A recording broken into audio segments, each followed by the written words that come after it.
He's handing out money to people. And this is so Kentuckians can get some jobs. Let's create some jobs.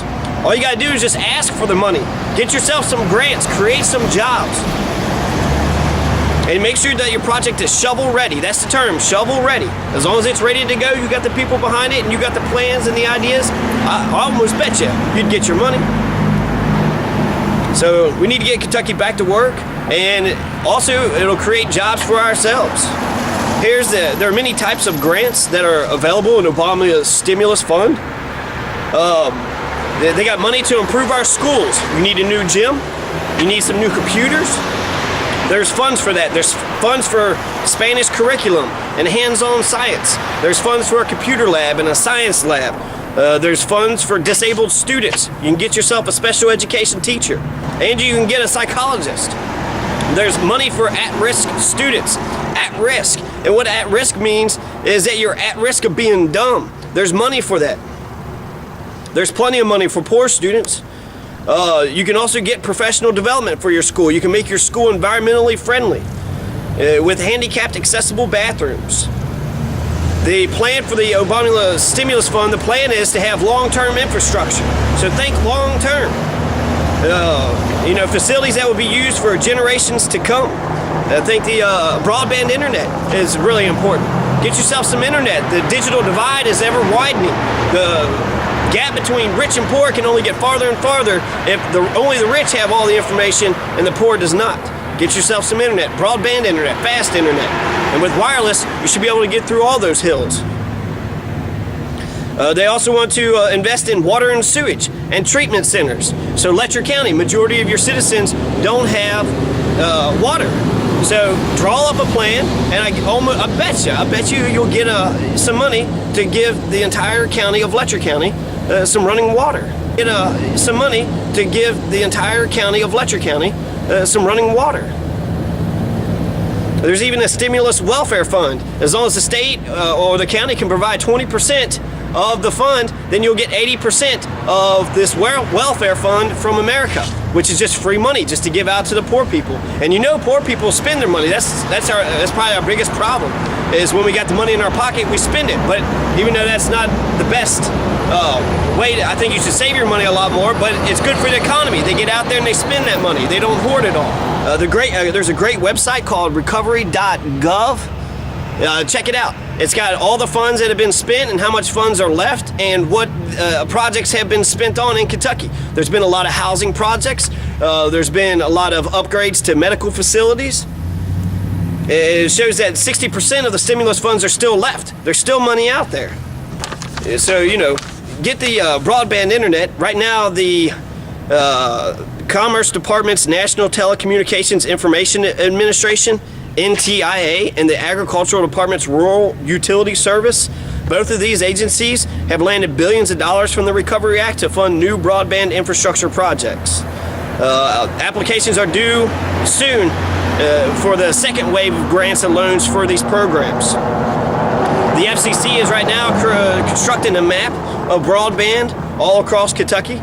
There's money for National Endowment for the Arts, so if you're an artist, you can get some money.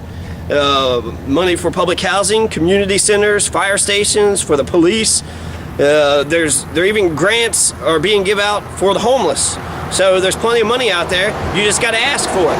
And we need the money. We need jobs. People need to be working, and we need to make sure that we can feed our families and heat our homes throughout the winter and keep on surviving.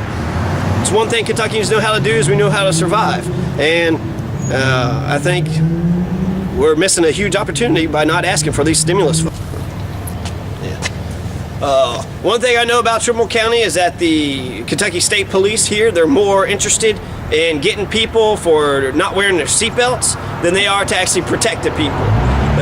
Many times, I do not feel protected by the Kentucky State Police.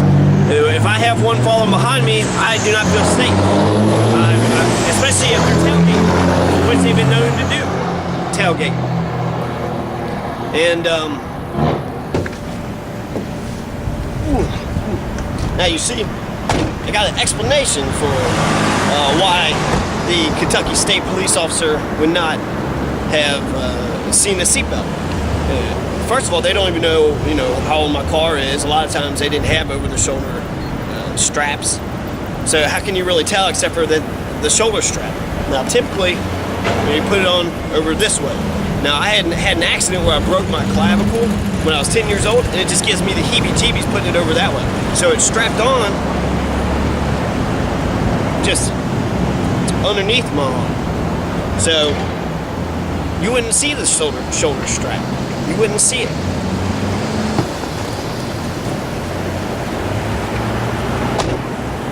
It's ridiculous when we need Kentucky State Police to be there for us to find a killer. There's a killer on the loose, and we need to solve this murder. We need to solve this crime because we don't need killers running around in Kentucky. We need to feel safety. We need to have justice. So, you know, when it comes to one or the other, it almost seems as if they're more out to. It seems like the seatbelt law is more or less for them to fuck with us. It gives them another reason. It also gives Frankfort more money. But when it comes down to my safety, I don't think that the Kentucky State Police officer cared about my safety. And I don't think this courtroom's going to care about my safety either. I don't think the judge cares about me. I don't think anyone in the whole system of the justice system cares about me. They don't care about my rights. In fact, the judge in here denied my right to have a public attorney. I'm unemployed. I cannot afford an attorney. And if you can't afford one should be provided for you by the court of law. And in fact, they even reminded us 5 times that we're supposed to have a right. That's weird. I bet that same guy will complain about hip-hop music, but he'll go ahead and bust his muffler as loud as possible. What's the difference? They're both noise violations. They're both, people could complain about the noise. I don't see a difference. But she had reminded the courtroom about 5 times that we had a right to a public attorney. I get up there, she even handed one to an 18-year-old that said no, she didn't want it. She had bit someone's ear off and she was in jail and said, did you want a public attorney? The judge said no. So the judge kind of forced her to have one, but then when I wanted one, she wouldn't give me one. And not only that, but the Seventh Amendment says any matters that's over $20 and seatbelt violation is $25 plus court costs, so it's about $100. That's what they were charging in Grant County.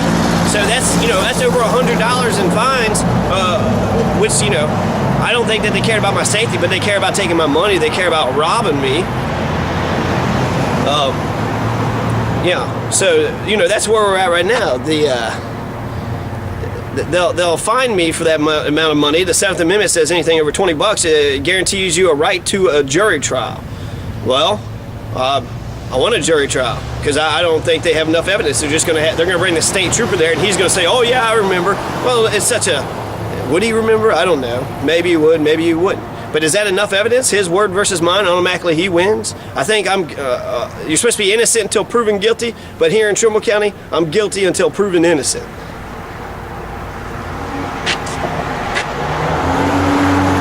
And that's not right. It's almost like, you know, the Constitution.